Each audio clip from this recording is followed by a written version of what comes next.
دوستو میری سمجھ میں یہ نہیں آتا کہ یہ امریکن جو امبیسیڈر ہیں یا امریکن گورنمنٹ ہے ان کا پاکستان کے انتخابات سے کیا تعلق ہے. بتائے کیا تعلق ہے پاکستان کے انتخابات سے. وہ اس 2 نمبر چیف الیکشن کمشنر سے مل رہا ہے.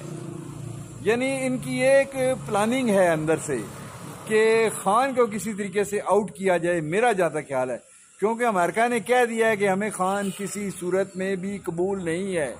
یہ ہڈی ڈالنے کے لیے یہ لوگ جاتے ہیں لیکن پاکستانی قوم زندہ ہے جی.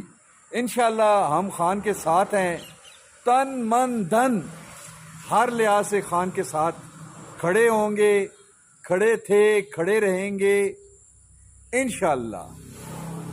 میری سمجھ میں نہیں آ رہا کہ یہ الیکشن پاکستان کو امریکن سٹیٹ بنا